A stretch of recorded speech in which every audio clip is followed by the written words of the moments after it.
Il paraît que le foot, c'était mieux avant. Avant l'argent, le DAB, les réseaux sociaux et surtout avant l'arbitrage vidéo. Une époque révolue où les arbitres pouvaient se planter volontairement ou non, sans avoir à répondre de leur boulette. C'est pour cela qu'aujourd'hui nous vous proposons de découvrir les pires erreurs d'arbitrage de l'histoire.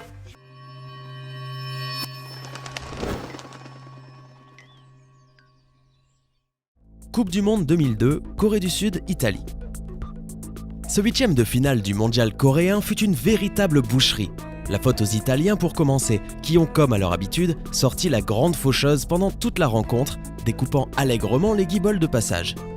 La faute ensuite est surtout à l'arbitre équatorien Byron Moreno, corrompu jusqu'au sifflet dont il abusa à maintes reprises à l'encontre de la Squadra Azzurra. L'homme en noir priva l'Italie de la qualification en quart en refusant notamment un but de Tomasini pour un hors-jeu imaginaire, et en expulsant ensuite Totti pour une simulation alors que le joueur venait de se faire découper dans la surface par un défenseur coréen.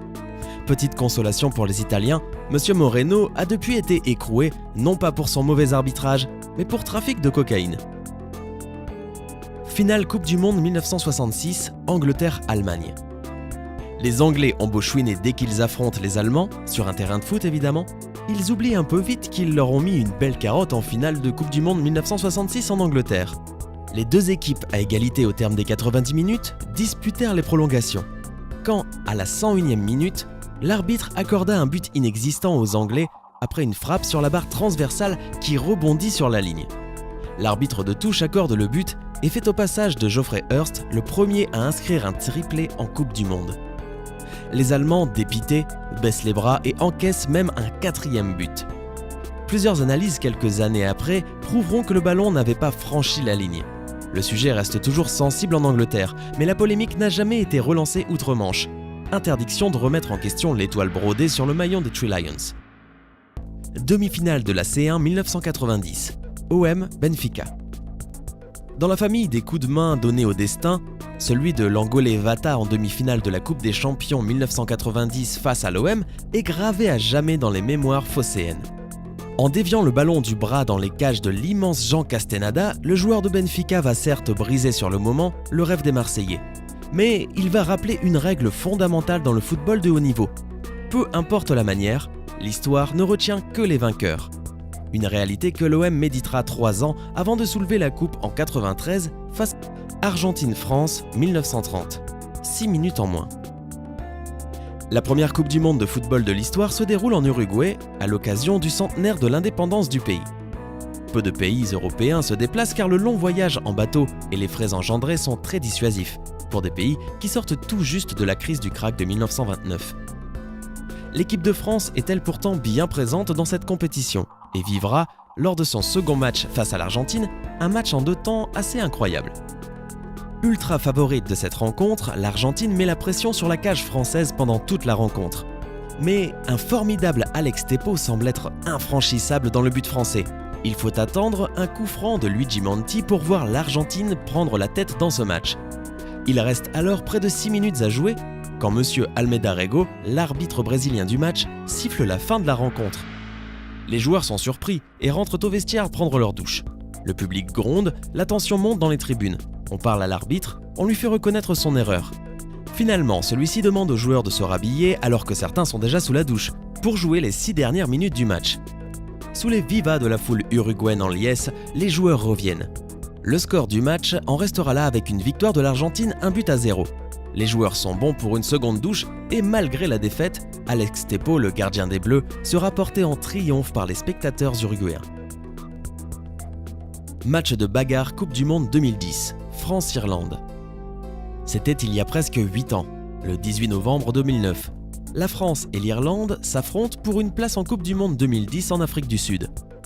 La France, qui a gagné 1-0 au match aller contre l'Irlande grâce à un but d'Anelka, doit impérativement conserver le nul ou, au mieux, marquer pour s'assurer son voyage au mondial. Mais les choses ne se passent pas comme prévu. L'Irlande domine au score, poussant la France à tout donner. En prolongation, après une main de Thierry Henry, William Gallas égalise. L'équipe de Raymond Domenech a son billet sud-africain. Une qualification qui fera rugir plusieurs personnalités françaises, certaines réclamant un nouveau match ou mieux, que la France cède sa place. l'équipe de France se présentera pourtant bien en Afrique du Sud quelques mois plus tard, avec le succès qu'on lui connaît. France-Koweït 1982. Le cheikh Fahid Al-Ahmad Al-Sabah fait annuler un but. Emmené par Michel Hidalgo, la France domine ce match pendant les 90 minutes. Si la victoire tricolore est incontestable, le match gardera un goût amer à cause de l'annulation d'un 4e but marqué par Alain Giresse. À la 80e minute, alors que la France mène déjà 3-1, ce dernier fait rentrer le ballon une 4e fois dans les buts, sous le regard surpris du goal koweïtain. En fait, le bruit du sifflet venait des tribunes et non du terrain. Miroslav Stupar, l'arbitre de la rencontre, valide le but, mais un cheikh, frère de l'émir, présent dans les gradins, s'en mêle. Il fait signe à ses joueurs de quitter le terrain et s'entretient personnellement avec l'arbitre ukrainien. Comprenant alors que les joueurs koweïtains ont arrêté de jouer en ayant cru entendre son sifflet, Stupar décide, sous la pression de Farid Al-Ahmad Al-Sabah, qui le menace d'arrêter le match, d'annuler le but.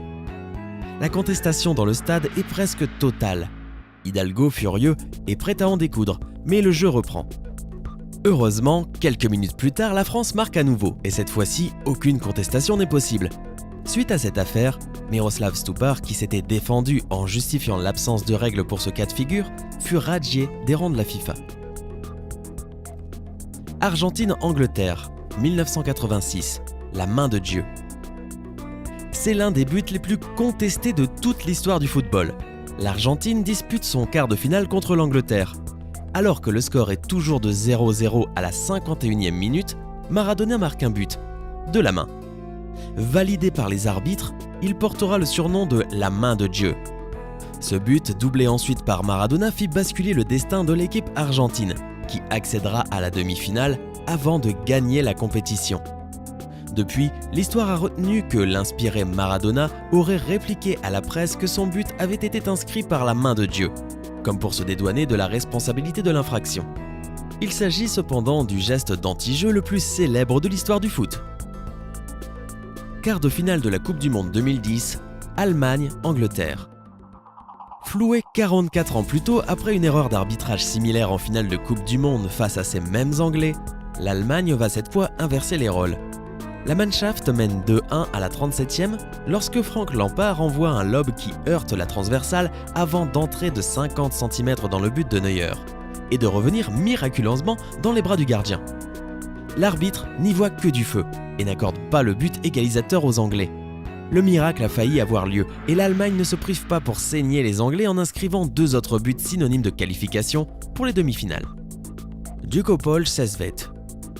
Menée 2-1 sur la pelouse de Dukopolje, l'équipe de Szeged espérait égaliser sur pénalty à 20 minutes de la fin. Leur numéro 9 s'était lancé et n'a pas tremblé pour trouver une belle lucarne. Problème, le filet était percé à cet endroit et le ballon est ressorti derrière le but. L'arbitre a d'abord indiqué le rond central pour accorder le but avant de se raviser, rattrapé par le doute quand il a vu le ballon en dehors de la cage. Et quand le gardien a placé le ballon sur la ligne des 6 mètres, comme si de rien n'était, dans un magnifique élan de mauvaise foi et de malhonnêteté, l'arbitre le laissera faire, malgré la colère des joueurs de Szeged. Difficile de comprendre comment l'arbitre a pu se tromper à ce point. Pour la petite histoire, les visiteurs ont fini par arracher le match nul, au bout de 5 minutes de temps additionnel. Vous avez dit compensation ? C'était les 10 pires erreurs d'arbitrage de l'histoire. Laquelle de ces erreurs vous a le plus marqué ? Connaissiez-vous d'autres erreurs d'arbitrage célèbres qui auraient mérité de figurer dans cette vidéo ? Dites-le nous en commentaire. Hey, c'est tout pour aujourd'hui. Si vous avez aimé la vidéo, n'oubliez pas de la liker et de la partager avec vos amis. Et si vous êtes nouveau sur la chaîne, n'oubliez pas de vous abonner et d'activer la notification. Bye bye!